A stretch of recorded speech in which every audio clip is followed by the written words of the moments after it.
C'est un parking comme il en existe tant à Lyon.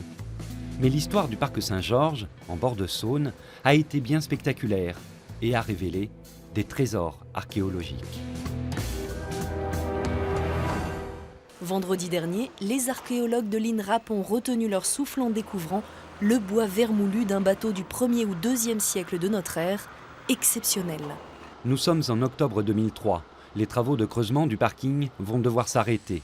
La découverte est majeure. Les embarcations mises au jour sont quasi intactes, protégées grâce à leur immersion dans l'eau pendant près de 2000 ans.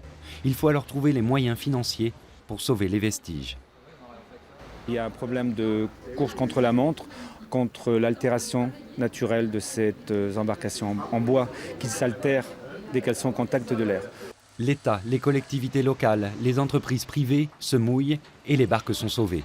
Il faudra d'abord les sortir du chantier avant de les immerger à nouveau pour les protéger dans un endroit tenu secret. Voilà l'épave emmitouflée sous des filets de protection, ainsi que des sacs de sable maintenus par des sangles. Puis viendra le temps du traitement. Pour cela, direction Grenoble. Nucléart est le spécialiste mondial. Ici, le bois des barques a été stabilisé, consolidé, puis séché. Il en aura fallu des années de travail. Aujourd'hui, la barque LSG4 pour Lyon-Saint-Georges numéro 4 est entièrement remontée. Le travail des scientifiques se poursuit, toujours aussi enthousiaste. L'intérêt, je dirais, du programme, depuis le début, du fait qu'on a un bateau qu'on a pu complètement démanteler, c'est unique au monde, on n'a jamais fait ça ailleurs. Ça permet d'aller vraiment très très loin dans l'analyse.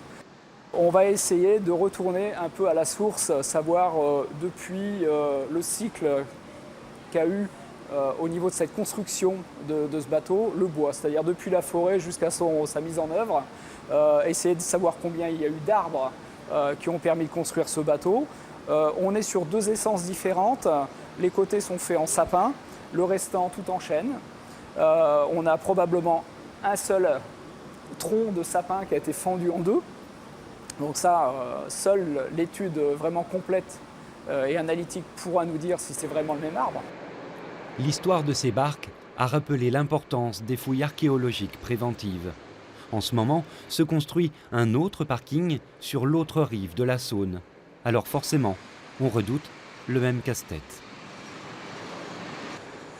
Chaque fois qu'on fait un trou à Lyon, on tombe sur quelque chose, il n'y a pas de mystère. C'est une ville qui est active et occupée depuis bien plus de 2000 ans. Les archéologues et les maîtres d'ouvrage ont fait beaucoup de progrès dans leur façon de travailler ensemble. C'est bien pris en compte dès le départ. C'est pris en compte sur le plan budgétaire, sur le plan des délais, des plannings. Donc normalement, c'est intégré, le chantier continue à se dérouler de son côté pendant que les archéologues avancent du leur. Le chantier va un peu moins vite, mais c'est prévu. Une dizaine d'années après sa découverte, la LSG4 est bientôt prête à être exposée aux yeux du public, après un dernier lifting, tout en délicatesse. Le but, c'est de rendre vraiment l'aspect d'origine de ce bois au plus proche, malgré les détériorations qu'il y a pu avoir par l'enfouissement de l'objet dans son passif archéologique, mais aussi au fur et à mesure des étapes de traitement qui peuvent changer légèrement l'aspect du bois par la résurgence de tanins, de micro-organismes. Dans 1 an et demi, elle reviendra à Lyon, au musée gallo-romain de Fourvière, pour être précis.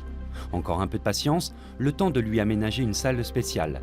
La barque numéro 4 de Saint-Georges, enfin sortie de l'ombre, vous racontera alors son histoire, vieille de 2000 ans.